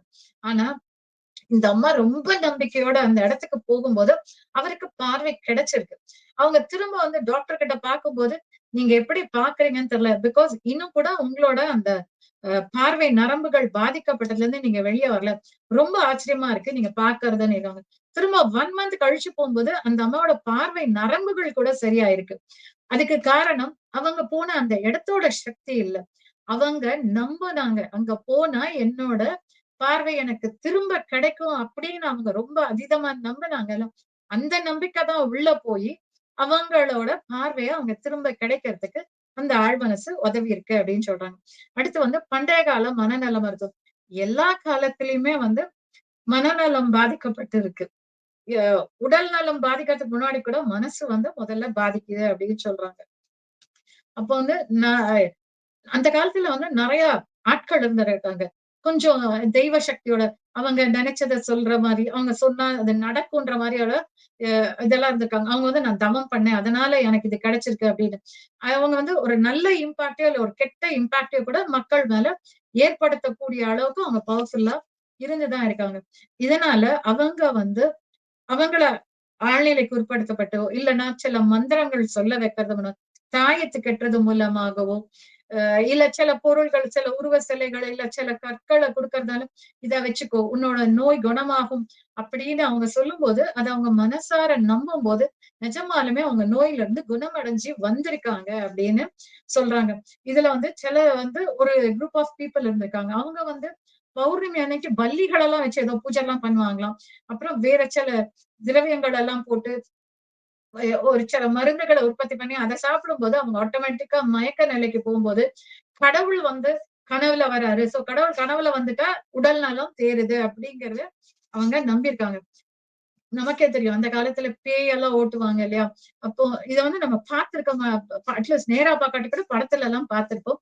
அந்த மாரி பேய்கள் எல்லாம் ஓட்டும்போது, அவங்க சில விசித்திரமான ஆக்ஷன்ஸ் வேப்பிலையில அடிக்கிறது, இல்ல மரத்துல கட்டி வைக்கிறது, இந்த மாரி வித்தியாசமான வேலைகள் எல்லாம் செய்றாங்கல்ல.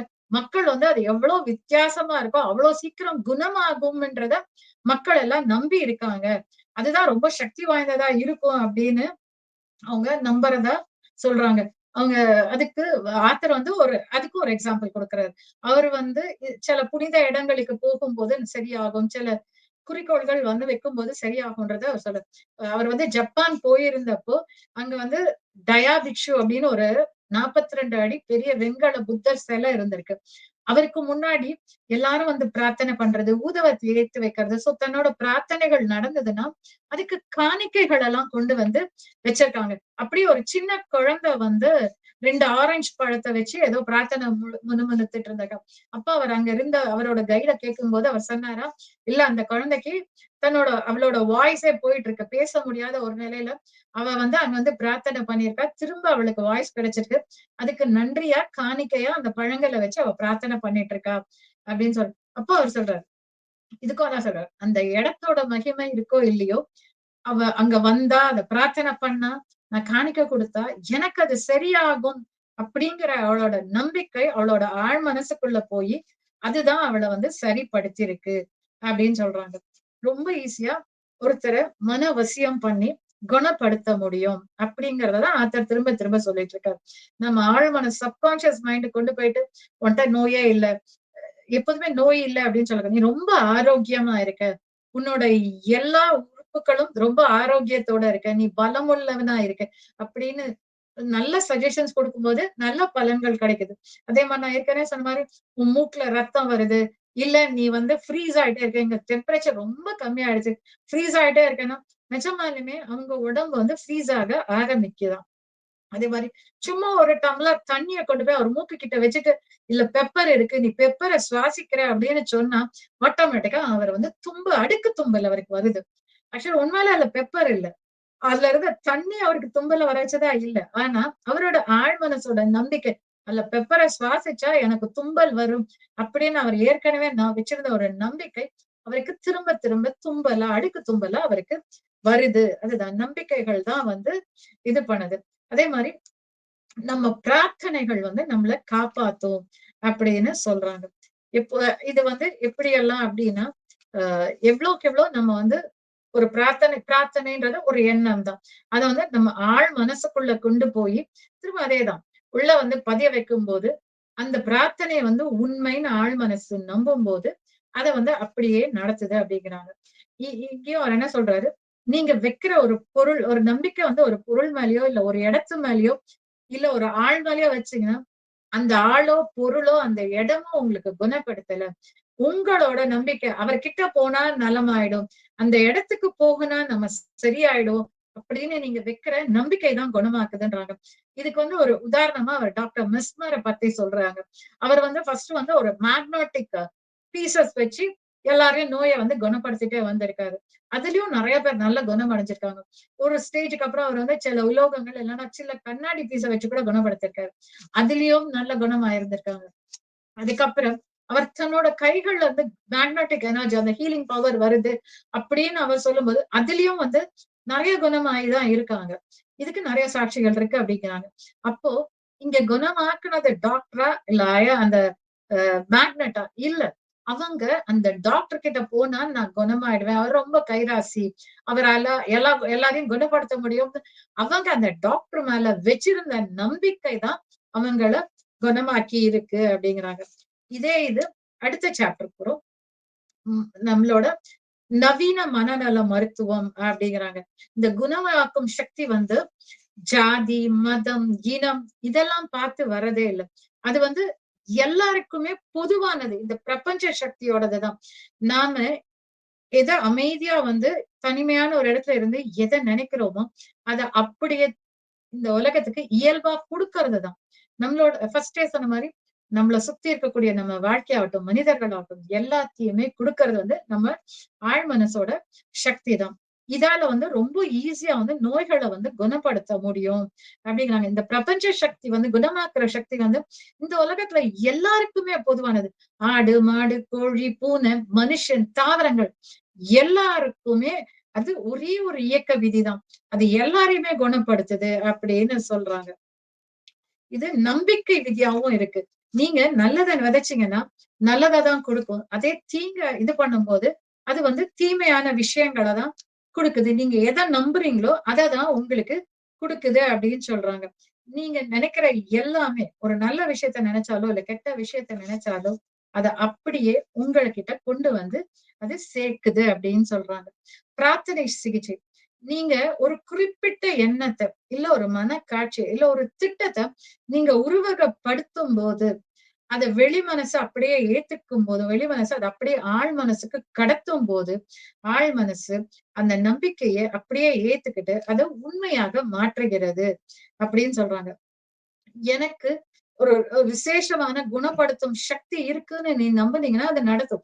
இவ்ளோ பெரிய உடம்ப படைச்சு, இதுல இருக்கிற ஒவ்வொரு செல்லையும், ஒவ்வொரு உறுப்பையும் படைத்த அந்த பிரம்மாண்ட சக்திக்கு, அதுல ஏற்படக்கூடிய ஒரு சின்ன நோய குணப்படுத்திக்க தெரியாதா? தன்னை தானே அது ரொம்ப அழகா குணப்படுத்திக்க முடியும் அப்படின்னு அவங்க சொல்றாங்க. அத வந்து நெறைய பேரு நெறைய அந்த அந்த அந்த நம்பிக்கை வர்றதுக்கு முன்னாடியே மக்கள் வந்து மற்ற ஆட்கள் மேல பல சொன்ன மாரி நம்பிக்கை வைக்கிறாங்கல்ல. தாயத்துல, எ சில மந்திரங்கள்ல வந்து போனா அவர் அவர் நம்ம மந்திரம் ஊதி இப்ப கூட உண்டு. மசூதிக்கு போவாங்க சிலர். அவங்க ஊதிட்டு வந்து ஓதிட்டு வந்து ஊதி விட்டாங்கன்னா, குழந்தைக்கு ஜுரம்லாம் போகும். இல்ல பயம் இருந்தா அது விலகும். அப்படிங்கிற நம்பிக்கைகள்லாம் இருக்கு இல்லையா? இன்னைக்கும் இருக்கு. இந்த மாரி சின்ன சின்ன நம்பிக்கைகள்ல வந்து வைக்கிறதுனால, அவர் ஓதுறதுனால நமக்கு நோய் போகுதா இல்லையான்னு தெரியாது. பட் அவர் மேல வச்ச நம்பிக்கை. அங்க போனா அது நடக்கும். அந்த இடத்துல அவங்க அந்த காரியம் பண்ணாங்கன்னா, அது நடக்கும் அப்படின்னு நாம நம்புற அந்த நம்பிக்கை வந்து குணப்படுத்துது அப்படின்னு சொல்றாங்க. ஆழ் மனசு வந்து எவ்வளவுக்கு எவ்வளவு நம்புதோ, எவ்வளவு விசுவாசமா நான் நல்லாயிடுவேன், நான் குணமாயிடுவேன்னு அது எவ்வளவு விசுவாசத்தோட, நம்பிக்கையோட அதை ஏற்றுக்கொள்ளுதோ, அப்போ அத அப்படியே அந்த உடல்ல பிரதிபலிக்குது அப்படின்னு சொல்றாங்க. அத வந்து எப்படி சொல்றேன்னா, ஒரு ஒரு எக்ஸாம்பிள் அதுக்கும் சொல்றாரு. ஒரு ஃபாதர் கிட்ட ஒருத்தர் வந்து போய் சொல்லியிருக்காங்க. எனக்கு இந்த மாரி வியாதிகள் இருக்கு. என்ன பண்ணணும்னு தெரியல. அப்படின்னு சொல்லும்போது, அவர் வந்து அந்த ஃபாதர் வந்து என்ன சொல்லியிருக்காருன்னா, அவர்கிட்ட ஒரு ஹெட்ரோ சஜஷன்ஸ் மாரி உடம்பு ரொம்ப பூரண ஆரோக்கியமா இருக்கு. கடவுள் அருளால உன்னோட எல்லா உறுப்புகளும் ஆரோக்கியம் பெறுது அப்படின்னு அவர் நெறைய சஜஷன் சொல்லும்போது, அவர் வந்து சீக்கிரத்திலே குணமடைஞ்சிருக்காரு. சோ அவர் வந்து அந்த ஃபாதரோட வார்த்தைகள நம்பினதுனால, அவரால அதுல இருந்து ரொம்ப ஈஸியா வெளிவர முடிஞ்சது அப்படிங்கிறாங்க. அதே மாரி நாம வந்து இங்க நேரா தான் ஒருத்தர குணப்படுத்த முடியும்ன்றது இல்ல. எங்கேயோ தூரத்துல இருக்கக்கூடிய ஒருத்தர கூட நம்மளால ரொம்ப அழகா குணப்படுத்த முடியும் அப்படின்னு சொல்றாங்க. லாஸ் ஏஞ்சல்ஸ்ல ஒரு பிள்ளை இருந்திருக்கா. அவங்க அம்மா வந்து நியூயார்க்ல இருந்திருக்காங்க. அவங்க அம்மாக்கு வந்து கரோ கரோனா த்ரோம்போசிஸ், கரோனரி த்ரோம்போசிஸ்ன்னு ஒரு ஹார்ட் டிசீஸ் இருந்திருக்கு. அவங்க ரொம்ப ரொம்ப நோயோட போராடிட்டு இருந்திருக்காங்க. டாக்டர்ஸ் கூப்பிட்டு சொல்லும்போது, இந்த பெண்ணால அவங்க அம்மா கிட்ட போக முடியல. அவளுக்கு ரொம்ப வருத்தமும், துக்கமும். சோ அவ என்ன பண்ணியிருக்கா, இந்த ஆத்தரோட இதெல்லாம் ஆல்ரெடி கேட்டிருந்ததால, அமைதியா ஒரு இடத்துல போய் உட்கார்ந்துட்டு, எங்க அம்மா உடம்புல குணப்படுத்தும் சக்தி வேலை செய்கிறது. அது அவங்களோட ஒவ்வொரு உடலையும், ஒவ்வொரு திசுவும், எலும்பையும் குணப்படுத்துகிறது. அவர்கள் ஆரோக்கியம் மேம்படுத்துகிறது. மருத்துவர்கள் தெய்வீக வழிகாட்டுதலின்படி எங்க அம்மாக்கு மருத்துவம் புரிகிறார்கள். அப்படின்னு இதையெல்லாம் வந்து அந்த பொண்ணு திரும்ப திரும்ப திரும்ப சொல்லி, எங்க அம்மாவோட உடல் நலம் பெற நான் கட்டளை இடுகிறேன். கடைசியா அவ வந்து கமாண்டாவே அத சொல்றா. அத சொல்லும்போது, குறிப்பிட்ட சில நாட்கள்ல அவங்க அம்மாவோட உடல்ல ஆரோக்கியத்துல நல்ல முன்னேற்றம் இருக்குன்னு சொல்லி, டாக்டர்ஸ் வந்து கால் பண்ணி அவளுக்கு சொல்லியிருக்காங்க. சோ இந்த மாரி சிகிச்சை வந்து பக்கத்துல இருக்கவங்களுக்கு மட்டும் இல்ல, நம்ம பிரார்த்தனை வந்து தூரத்துல இருக்கக்கூடிய ஒருத்தருக்கு கூட செய்ய முடியும் அப்படின்னு சொல்றாங்க. அதே மாரிதான். அவர் வந்து அவரோட ஃப்ரெண்ட் ஆத்தர் என்ன சொல்றாருன்னா, என்னோட ஃப்ரெண்ட் ஒருத்தருக்கு புற்றுநோய் இருந்துச்சு. அப்பவும் அவர் வந்து கட்டாயம் கீமோதெரபி மாதிரி ஒரு இதுதான் போகணும்னு டாக்டர்ஸ் எல்லாம் சொல்லும்போது, அந்த அந்த மனிதர் வந்து அந்த மாதிரி பெரிய விஷயங்களுக்கு போக இஷ்டம் இல்லாம தினமும் படுக்கிறதுக்கு முன்னாடி இரவு வந்து தன்னோட உடம்ப ஒவ்வொரு பகுதியா ரிலாக்ஸ் பண்ணிட்டு, அவர் தனக்குத்தானே என்னோட உடல் முழு ஆரோக்கியம் பெறுகிறது. என்னோட ஒவ்வொரு உயிர் அணுவும், நரம்பும், திசுவும் ஆரோக்கியம் அடைகிறது. அப்படிங்கிறத என் உடல் தூய்மைப்படுத்தப்படுகிறது. அப்படின்னு இவர் திரும்ப, திரும்ப, திரும்ப அந்த செல்ஃப் ஆட்டோ சஜஷன்னு சொல்றோம் இல்லையா? அத அவங்க திரும்ப, திரும்ப, திரும்ப சொல்லும்போது, ஒரே மாதத்துல அவங்க ரொம்ப அழகா குணமாயி வெளிய வந்திருக்காங்க. அப்படின்னு சொல்றாங்க. இந்த பிரார்த்தனை வந்து ஒரு இடத்தில் தான் அந்த பிரார்த்தனை பண்ணும்போது அவர் ஒரு இடத்துல கூட தன் நோய பத்தியே சொல்லல. அப்படி நோய பத்தி எப்போதுமே சொல்லாதீங்க. என் நோய் குணமாகட்டும் அப்படின்னு சொல்லும்போதே, அந்த நோய் அப்படிங்கிற வேர்ட தான் வந்து ஆழ் மனசுக்குள்ள போகுது. சோ நோய் குணமாகட்டும்னு சொல்லாம, நான் ஆரோக்கியமாக இருக்கிறேன். என் உடல் முழு ஆரோக்கியத்தோடு முழு தகுதியானதாகவும் இருக்கிறது. அந்த மாரி நேர்மறை வாக்கியங்கள தான் சொல்லணும் அப்படின்னு சொல்றாங்க. அதுதான் வந்து ரொம்ப ஈஸியா நம்மள வந்து ஆரோக்கியத்துக்கு இழுத்துட்டு வந்து, நம்ம என்ன வேண்டுனோமோ அத நமக்கு குடுக்கும் அப்படிங்கிறாங்க. மனநல 6வது சாப்டர் மனநல மருத்துவத்தில் உள்ள நடைமுறை வழிமுறைகள் அப்படின்னு சொல்றாங்க. எந்த செயல செய்யணும்னாலும் அதுக்குன்னு சில பிரின்சிபல்ஸ் இருக்கு. சில ரூல்ஸ் அண்ட் ரைம்ஸ் இருக்கும் இல்லையா? அது பிரகாரம் தான் நம்ம வந்து அத செய்ய முடியும் அப்படிங்கிறாங்க. இந்த கோல்டன் கேட் அப்படின்ற ஒரு பாலத்த அவர் அந்த என்ஜினியர் கட்டுறதுக்கு முன்னாடி, அவர் அத பத்தின கற்பனை பண்ணியிருப்பாரா? அத வரைபடமா வரைந்திருப்பாரா? எல்லாம் முடிச்சதுக்கு அப்புறம் தன் மனசுல அத எவ்ளோ பெர்ஃபெக்ட்டா பண்ணணும், என்னெல்லாம் பண்ணணும்ன்றப்ப அதுக்கு நெறைய பிளானிங் இருந்திருக்கும். நெறைய மேத்ஸ் இவ்ளோ எந்த இடத்துல அழுத்தம் இருக்கணும், எந்த இடத்துல உயரம் கம்மியா இருக்கணும், இல்ல அழுத்தம் கம்மியா இருக்கணும், எந்த மாரி மிஷின்ஸ் எல்லாம் நம்ம யூஸ் பண்ணணும், அ எந்த மாரி பொருட்கள் யூஸ் பண்ணணும், எத்தன குவான்டிட்டில அது யூஸ் பண்ணணும். சோ இது எல்லாமே அவர் வந்து பிளான் பண்ணியிருப்பாரு. இப்படி எல்லாமே பிளான் பண்ணி, அதுக்கப்புறம் அந்த கட்டடத்த உருவாக்கும்போது, அவர் என்ன கனவு கண்டாரோ, அதே மாரி அந்த கட்டடம் படுகுது அப்படின்னு அவங்க சொல்றாங்க. சோ இதுதான் அந்த மனசுல நம்ம உருவகப்படுத்துறோம் இல்லையா? அதுதான் அவங்க பிரார்த்தனை அப்படின்னு சொல்றாங்க. நீங்க என்ன விரும்புறீங்களோ, அத குறித்து ஆழ்ந்து சிந்திங்க. அத பத்தி நெறைய திங்க் பண்ணுங்க. அத ஒரு உருவமா கொண்டு வாங்க. அது வந்து அப்படியே பலிக்கும். அது அப்படியே உங்களுக்கு இயல்பாவே அமைஞ்சிடும் அப்படின்னு சொல்றாங்க. அது பழிக்கிறதுக்கு என்னலாம் பண்ணணும்? உங்களுக்கு என்ன வேணும்ங்கிறத ஃபர்ஸ்ட் அமைதியா யோசிங்க. அது உங்கள்ட்ட வருவதற்கான அந்த தேவைங்கிறது அந்த கற்பனையோ, இல்ல ஒரு கனவோ அதெல்லாம் வந்து உருவாக்குங்கள். அப்போ அந்த காட்சிய வந்து நீங்க படைப்புல கொண்டு வரும்போது, அது அப்படியே நடக்குது அப்படிங்கிறாங்க. அதுக்கு அவர் ஒரு எக்ஸாம்பிளா சொல்றாரு.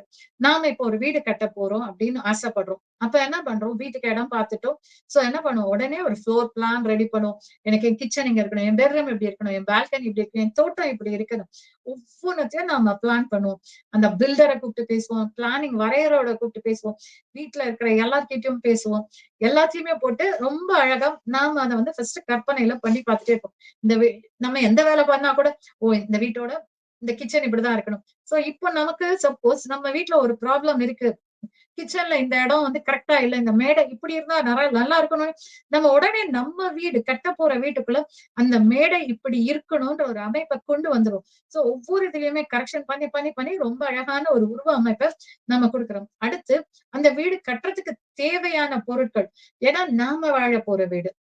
சோ அதுக்கு பெஸ்ட் சிமெண்ட், பெஸ்ட் கம்பிகள், பெஸ்ட் ஒயர்ஸ் எல்லாமே ரொம்ப பெஸ்டான ஒரு விஷயத்த தான் நம்ம வந்து நம்ம இதுக்கு ஏத்த மாதிரி அறிவுக்கேற்ற எதெல்லாம் பெஸ்டோ அதெல்லாம் நம்ம வந்து கட்டாயமா தேர்ந்தெடுப்போம்.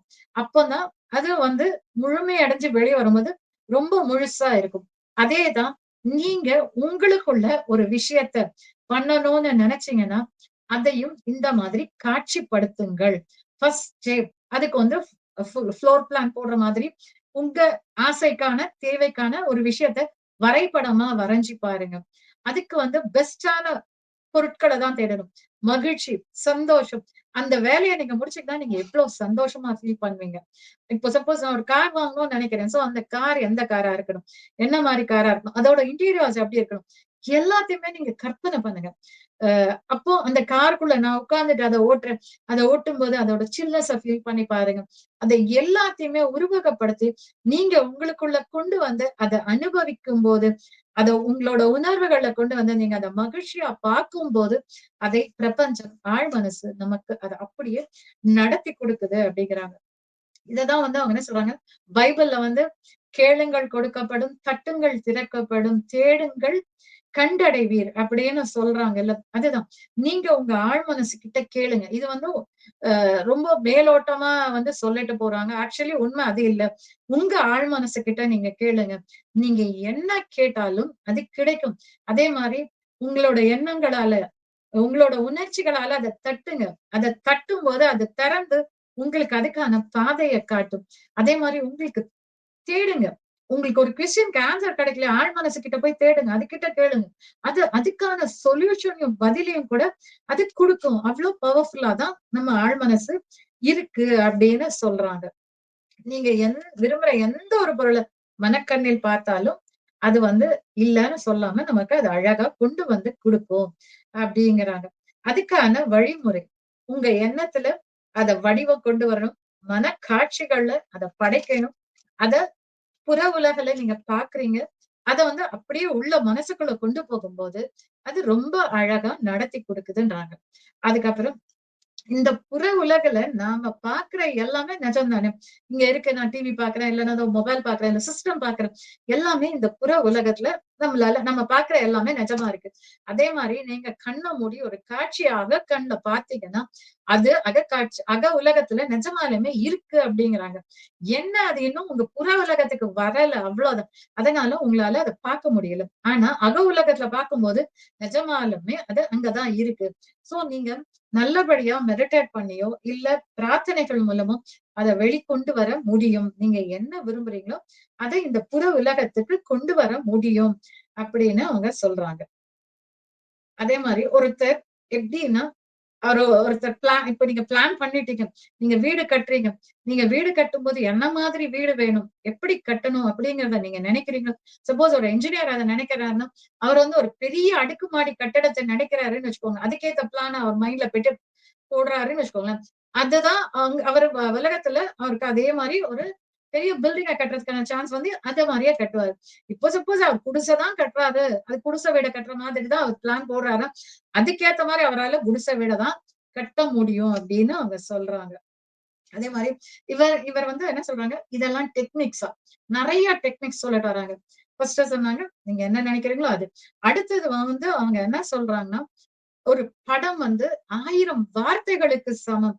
நீங்க நினைக்கிறத விட அத ஒரு படமா பாருங்க. ஒரு காட்சியா பாருங்க. அப்போ வந்து அது வந்து ரொம்ப ஈஸியா உள்ள போய் அழகா வெளிய உங்களுக்கு இந்த உலகத்துல புற உலகத்துல அது நிஜமாலுமே வரும். அதுக்காக அவர் வந்து அவர் தன்னோட லைஃப்ல இருந்து ஒரு எக்ஸாம்பிள் சொல்றாரு ஆர்த்தர். நான் மிட் ஈஸ்ட்ல அவங்க ஊர்ல மிட் ஈஸ்ட்ல வந்து அவர் பயணம் பண்ணும்போது நிறைய போய் லெக்சர்ஸ் எல்லாம் கொடுப்பாங்களாம். அப்படி கொடுக்கும்போது அவருக்கு என்ன வந்திருக்கு, நான் இந்த இடத்துலயே பெர்மனண்டா தங்கி நான் வந்து எல்லாருக்கும் லெக்சர்ஸ் கொடுக்கணும். அப்படி கொடுத்தா அது எவ்வளவு அழகா இருக்கும் அப்படின்னு அவங்க நினைச்சிருக்காங்க. நிஜமாலுமே அவங்க இத வந்து ஒரு கற்பனையா பார்த்திருக்காங்க. ஒரு ஸ்டேஜ் மேல ஏறி அவங்க ரொம்ப பேசுற மாதிரியும், அந்த மாரி பேசும்போது அங்க எல்லாரும் அவர வந்து பாராட்டுறாங்க. உங்களால நான் குணமடைஞ்சிருக்கேன். எனக்கு வந்து நல்லது நடந்திருக்கு. உங்களோட விஷயத்தினால எனக்குள்ள நெறைய மாற்றங்கள் வந்திருக்கு. இப்படி எல்லாம் வந்து எல்லாரும் பாராட்டுறாங்க. அப்படிலாம் வந்து இந்த ஆத்தர் வந்து கற்பனை பண்ணியிருக்காரு. நிஜமாலுமே அவர் அந்த ஸ்டேஜ்ல போய் பேசும்போது, அந்த மாரி பேசி முடிச்சதுக்கு அப்புறம், அங்க இருந்த நெறைய ஆட்கள் வந்து உங்களோட இந்த இதால உங்களோட இந்த லெக்சரால எங்களுக்குள்ள அந்த சக்திய உணர முடிஞ்சது. எங்களுக்குள்ள நெறைய மாற்றங்கள் வந்திருக்குன்னு வந்து சொல்லியிருக்காங்க. அது மட்டும் இல்ல, அவர் அங்க தங்கணும்னு அவர் ஆசைப்பட்டாரு இல்லையா? அவருக்கு சில நாட்கள்லயே அங்க இருந்த ஒரு பெரிய கம்பெனில டைரக்டர் போஸ்ட் குடுத்து வேலை பார்க்கறதுக்கான ஒரு வாய்ப்பு கிடைச்சிருக்கு. சோ அவரோட பிரார்த்தனை அதிலயும் நிறைவேறிருக்கு. அவர் அங்கேயே செட்டில் ஆயி அந்த பிரார்த்தனைய அவர் தொடர்ந்து இருக்காருன்னு சொல்றாங்க. Ma'am shall I continue? அதுக்கு அடுத்தது வந்து எஸ், எஸ். பேசலாம், ம், பேசலாம். ம். அடுத்தது வந்து இதா வந்து அவங்க இன்னொரு மெத்தட் என்னன்னா, நீங்க வந்து எந்த ஒரு விஷயத்தையும் வந்து ரொம்ப பெருசா நெறைய சஜஷனா குடுக்காம, ஒரு 5 அல்லது 6 வார்த்தைகள்ல அத வந்து சொல்லுங்க. திரும்ப திரும்ப ஒரு தாலாட்டு மாரி உங்க மனசுக்கு சொல்லுங்க. அது ரொம்ப சீக்கிரம். நான் வந்து ரொம்ப ஆரோக்கியமாக இருக்கிறேன். என் உடல் ஆரோக்கியமாக இருக்கிறது. அவ்வளவுதான். நான் ரொம்ப செல்வ செழிப்போட இருக்கேன். இந்த மாரி ஒரு ஷார்ட் சென்டென்ஸ் போதும். 4, 5 சென்டென்ஸ் இல்லாம ஒரு சென்டென்ஸ். அத வந்து திரும்ப திரும்ப தாலாட்டு மாரி நாம நம்ம கிட்ட சொல்லும்போது, ரொம்ப அழகா அதையும் நம்ம ஆழ்மனசு ஏற்று அத நமக்கு நடத்தி கொடுக்குது அப்படின்னு சொல்றாங்க. அதே அதுக்கு அதுக்கு ஒரு உதாரணமா என்ன சொல்றாங்கன்னா, ஒரு விடோ இருந்திருக்காங்க. அந்த அம்மாக்கு 3 சின்ன குழந்தைங்க. அ வேலை இல்ல. திடீர்னு ஹஸ்பண்ட் இறந்ததுனால, எப்படி ஃபேமிலிய ரன் பண்றதுன்னு தெரியாம ரொம்ப தடுமாறிட்டு இருந்திருக்காங்க. அப்போ அந்த அம்மா வந்து தன்னோட கடவுளுக்கு நன்றி சொல்ல ஆரம்பிச்சிருக்காங்க. எனக்கு கிடைத்த செல்வத்திற்கு நன்றி. இந்த நன்றி உணர்வ திரும்ப, திரும்ப, திரும்ப அவங்க சொல்லும்போது, 5 வருஷமா அவங்க பார்க்காத ஒரு எக்ஸ் பாஸ அவங்க திடீர்னு ஒரு வழியில பார்த்திருக்காங்க. அவர்கிட்ட இவங்க நிலைமைய சொன்னனால, அவர் வந்து அவரோட கம்பெனில திரும்ப வேலை குடுத்து, சோ 1 மாசத்துக்கு அப்புறம் தானே சம்பளம் கிடைக்கும். சோ அந்த 1 மாசத்த சமாளிக்கிறதுக்கான ஒரு சின்ன கடனையும் உதவியா குடுத்து அவர் படுத்திருக்காரு. சோ அந்த அம்மாவோட அந்த நன்றி உணர்வு அது கூட அவங்கள பிரச்சனைகள்ல இருந்து வெளிக்கொண்டு வந்திருக்கு. சோ நம்ம என்ன அந்த நன்றி உணர்வை வெளிப்படுத்தும்போது கூட, அது ஆழ் மனசுக்குள்ள போய் அத அவ்ளோ அற்புதமா நிறைவேற்றி கொடுக்குது. இதுவும் ஒரு முறை அப்படின்னு சொல்றாங்க. அடுத்தது வந்து சுய பிரகடனம். அதான் செல்ஃப் சஜஷன் தான் சொல்றாங்க. பைபிள்ல வந்து ஒரு கோட்டே இருக்குன்றாங்க. பிரார்த்தனைகள் போது அஞ்ஞானிகளைப் போல வார்த்தைகளில் அலைப்புறாதீர்கள். தேவையில்லாத வார்த்தைகள் எல்லாம் பேசாதீங்க. நீங்க பிரார்த்தனை பண்ணும்போது என்ன வேணுமோ அத மட்டுமே கேளுங்க. அது அதுதான் கரெக்ட் அப்படிங்கிறாங்க. அதுக்கு வந்து அ இயற்கையா இருக்கக்கூடிய விஷயங்களையும் கேட்கணும். அனாவசியமான நடைமுறைக்கு ஒத்து வராத எதையும் கேட்கக்கூடாது. அதுக்கு உதாரணமா அவங்க என்ன சொல்றாங்கன்னா, ஒரு குழந்தைய வந்து ஒரு டீச்சர் போய் 3+3 = வாட் அப்படின்னு கேட்கும்போது, அந்த குழந்தை போய் 7ன்னு எழுதிருச்சு. அப்போ டீச்சர் வந்து இல்ல அது தப்பு இல்லையா? 6 தானே வரும் அப்படின்னு சொல்றாங்க. சோ அந்த குழந்தை கரெக்ட் பண்ணிருச்சு. 6ங்கிறது வந்து நிஜம் தான். இது இந்த டீச்சர் சொல்லல. அதுதான் மேத்ஸ் கோட்பாடு. அது வந்து மேத்ஸோட விதி பிரின்சிபல் இல்லையா? அதே மேத்ஸோட ஈக்குவேஷன்ஸ் அவ்வளவுதான். அது ஏற்கனவே இருக்கு. அததான் இந்த குழந்தை கிட்ட அவங்க சொல்றாங்க. இவங்க புதுசா எதையும் சொல்லல. ஏற்கனவே இருந்ததுதான். அதேதான் சொல்றாங்க. இயற்கையான விஷயங்கள நீங்க உங்க மனசு கிட்ட சொல்லும்போது, அத ரொம்ப அழகா ஏத்துக்கிட்டு அப்படியே செயல்படுத்தும். அவங்க என்ன சொல்றாங்கன்னா, நல்லதுக்கு எந்த முரண்பாடும் கிடையாது. அத அப்படியே இயல்பா எடுத்துக்கும். தீமைக்கு வந்து ரீசனே இல்ல. அது வந்து இயற்கை கிடையாது. நான் பண்றது ஏன் கெட்டது பண்றான்னா, அதுக்கு அவனுக்கு ஏதாச்சும் ரீசன் இருக்குமா? அவன் எனக்கு தோணுச்சு, இல்ல அவன் மேல கோபம், வெறுப்பு ஏதோ ஒரு காரணத்துக்காக பண்றான். என்ன அதேதான் அவங்க சொல்றாங்க. செல்வம் வந்து இயற்கை. அதுதான் உண்மை. அது நமக்கு பிரபஞ்சம் நம்ம செல்வமா வாழ்றதுக்கு, சந்தோஷமா வாழ்றதுக்கு, நிம்மதியா வாழ்றதுக்கு தான் இந்த உலகத்துக்கு அனுப்பிச்சுச்சு. நாம தான் நம்மளோட தேவையில்லாத எண்ணங்களாலயும், செயல்களாலயும் நாம தேவையில்லாத எல்லாத்தையும் அட்ராக்ட் பண்றோம் அப்படின்னு சொல்றாங்க. அடுத்தது ஆர்கியூ பண்றது மூலமா நம்மளால குணப்படுத்த முடியும். இப்ப சப்போஸ் ஒரு நோயாளி இருக்காரு. அவர் என்ன சொல்றாரு, ஐயோ எனக்கு இந்த மாதிரி வியாதி வந்துச்சு, நான் இதை தப்பு பண்ணேன், அதனால வந்துச்சு, இதை பண்ண. ஒரு எக்ஸாம்பிளுக்கு சொல்லாமே, ஒருத்தர் சொல்றாரு, நான் எனக்கு சாம்பார் சாப்பிட்டேன், உருளைக்கிழங்கு சாப்பிட்டேன், அதனால எனக்கு கேஸ் ப்ராப்ளம் வந்துருச்சு அப்படின்னு உங்ககிட்ட சொல்றாரு. அவர்கிட்ட சொல்லுங்க, இந்த உடலையே உருவாக்குன இந்த உடம்புக்கு நீங்க என்ன சாப்பிட்டாலும் செரிக்க முடியும்ன்ற இருக்கிற அந்த உடம்புக்கு இந்த பருப்பையும் உருளைக்கிழங்குமா செரிக்க தெரியாது. உங்க மனசுல உருளைக்கிழங்கு சாப்பிட்டா வாயு வரும்னு ஒரு நம்பிக்கை இருக்கு. அததான் நீங்க கொண்டு வரீங்க. ஆனா நீங்க அது இல்லைன்னு வச்சுக்கோங்களேன், அந்த உடம்பு ரொம்ப அழகா அது தான் சமைச்சது செரிச்சு, நம்ம சாப்பிட்டதை அதை செரிச்சு, அதை தேவையான சத்துக்களாவும் கழிவுகளாகவும் பிரிச்சு அதை அனுப்பக்கூடிய அளவுக்கு அது திறமை வாய்ந்ததுதான் அப்படிங்கிறத அவங்களுக்கு விளக்குங்க. சோ அவங்க கிட்ட இருக்கிற அந்த முரண்பாடான எண்ணங்களுக்கு, இந்த தேவையற்ற எண்ணங்களுக்கு அகெயின்ஸ்டா இத சொல்லி இதுதான் கரெக்ட் அப்படிங்கிற ஒரு விவாதத்தை மனசுக்குள்ள அவங்களுக்குள்ள அந்த ஆர்கியூமெண்ட்ஸ் உள்ள அவங்களுக்குள்ள வந்துச்சுன்னா, அதுவே அவங்களோட உடலை குணப்படுத்துது. அது பெரிய குணப்படுத்தும் சக்தியா வேலை பார்த்து அவங்க உடலை குணப்படுத்துதுன்னு சொல்றாங்க. இது ஒரு மெத்தட். அடுத்தது முழுமை உத்தி அப்படிங்கிறாங்க. Complete thing. இது நார்மலா கிறிஸ்தவர்கள் தான் இது கிட்ட இருக்கும். இது ஜெபம் பண்ற மாதிரி. அவங்க என்ன சொல்றாங்க, ஒரு நோயாளியோட பேரை சொல்லிட்டு, அதுக்கப்புறமா கடவுளோட பெருமைகள், அவர் எவ்வளவு சிறந்தவர், எவ்வளவு சக்தி வாய்ந்தவர், அவர் எவ்வளவு ஞானம் பெற்ற ஒரு முழுமையான இந்த பிரபஞ்சத்தோட எவ்வளவு இணக்கமா இருக்காரு அப்படின்றதெல்லாம். ஆக்சுவலி கிறிஸ்டியன்ஸ்ல எல்லாம் அவங்க ப்ரே பண்ணும்போது, பரமாத்மா நீ இவர்களை உனது இறகுகளுக்கு பாதுகாத்துக் கொள்ளும், இவர்களை முழு ஆரோக்கியத்தை கொண்டு வாங்க, இவர்களுக்கு விடுதலை அளியுங்கள் அப்படின்னு எல்லாம் கடவுளோட இதெல்லாம் சொல்லி, அவரோட நற்குணங்கள் எல்லாம் சொல்லி அவரை பிரைஸ் பண்ணிட்டு அவர் காப்பாரு. சோ இவங்க இந்த மாதிரி பிரைஸ் பண்ண இவங்களோட எனர்ஜி லெவல் ஜாஸ்தி ஆகுது இல்லையா? இவங்க டைரக்டாவே அந்த ஆன்ம நிலைகளுக்கு போயிட்டு அங்க இருந்து பிரார்த்திக்கிறதுனால அந்த பிரார்த்தனைக்கு உடனே பலன் கிடைக்கிறது. ரொம்ப அழகா அதுல விடுதலை அடைகிறாங்க. நிறைய பேர் போவாங்க, அந்த ஃபாதர்ஸ் கிட்ட எல்லாம் போய் பிரார்த்தனைகளை இது பண்ணும்போது அவங்க உடனே கியூர் ஆயிட்டோம் அப்படின்லாம் சொல்றாங்கல்ல. அது இந்த முறையில தான் நடைபெறுது அப்படின்னு சொல்றாங்க. அடுத்தது கட்டளை இடும் முறை.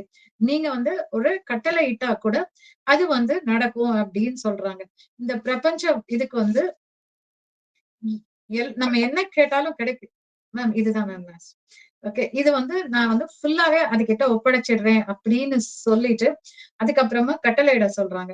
அதுக்கு எக்ஸாம்பிளா என்ன சொல்றாங்கன்னா, ஒரு பொண்ணு இருந்திருக்கா. அவளை ஒரு பையன் ரொம்ப விரும்பி இருக்கான். அவன் விரும்பினதுனால அவளை டேட்டிங் கூப்பிட்டுட்டே இருந்திருக்கான். ஆக்சுவலி இந்த பொண்ணுக்கு அந்த பையனை பிடிக்கல. ஆனா அவன் ரொம்ப தொந்தரவு பண்ணி அவ வேலை பார்க்கிற இடத்துக்கே வந்துட்டான். இவளுக்கு அதுக்கப்புறம் தான் பயம் வருது. சோ அவ என்ன பண்றா, இத நான் பிரபஞ்ச ஆற்றல் கிட்ட ஒப்படைச்சிடுறேன். அவனை முழுமையா இதுல இருந்து விடுவிச்சிடுங்க. அவன் சுதந்திரமானவன், நானும் சுதந்திரமானவள். என்னோட இந்த கோரிக்கை பிரபஞ்சத்தால கொள்ளப்பட்டு என் அனுபவத்திற்கு அது வர வேண்டும் என்று கட்டளையிடுகிறேன். அவன் இத கமாண்ட்ஸா சொல்லிட்டே இருக்கான். இத சொல்லும்போது கொஞ்ச நாள்லயே அந்த பையன் மாயமா மறைஞ்சிட்டான்.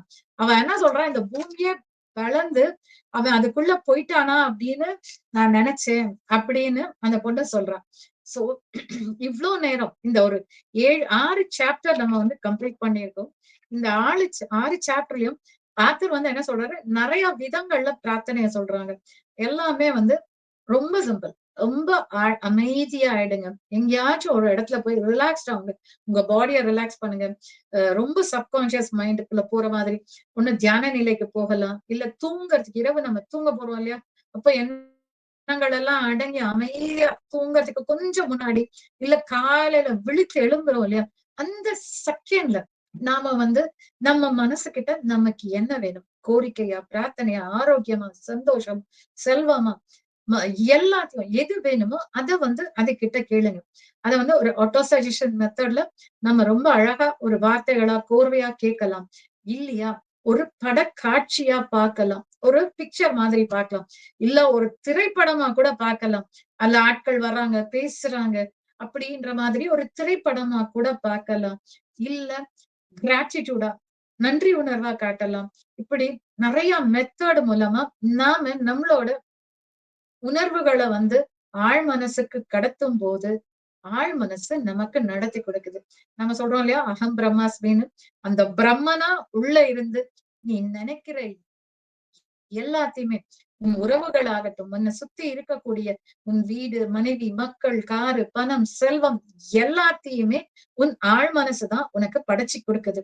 இதுதான் உண்மை அப்படின்னு ஆத்தர் வந்து இந்த புக்ல சொல்லியிருக்காரு. விதவிதமா எப்படி அதை நம்ம கொண்டு வர முடியும், நம்மளை எப்படி குணப்படுத்த முடியும், இததான் அவங்க சொல்லியிருக்காங்க. இந்த போர்ஷன் திரும்ப நெக்ஸ்ட் சாட்டர்டேல பார்க்கலாம் மாஸ்டர்ஸ். Thank you so much. இந்த பிரபஞ்சத்துக்கும் மேடம்க்கும் எல்லாருக்குமே என் நன்றிகளை தெரிவித்துக் கொள்கிறேன்.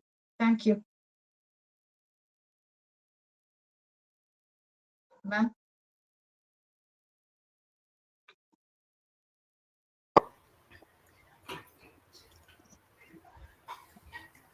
Yes ma'am. அழகா பேசுனீங்க. கடகடன் ஓடிட்டேன். இன்னும் இருந்தாலும் பேசுங்க, நோ ப்ராப்ளம். நமக்கு ஒன்றும் பிரச்சனை இல்லை. எனக்கு லாஸ்ட் வீக்கோட தான் சேர்ந்ததுனால ஃபாஸ்டா போகணுன்ற மாதிரி வேகமா பண்ண மாதிரி.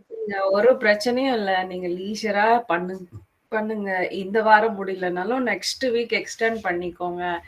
அதுல எந்த பிரச்சனையும் இல்ல. மேம் இன்னும் ஒரு 3 வாரத்துக்கு வந்துடும் மேம். நான் இப்பதான் 6th வந்திருக்கேன். ஆக்சுவலி அதுல 20 சாப்டர்ஸ் இருக்கு.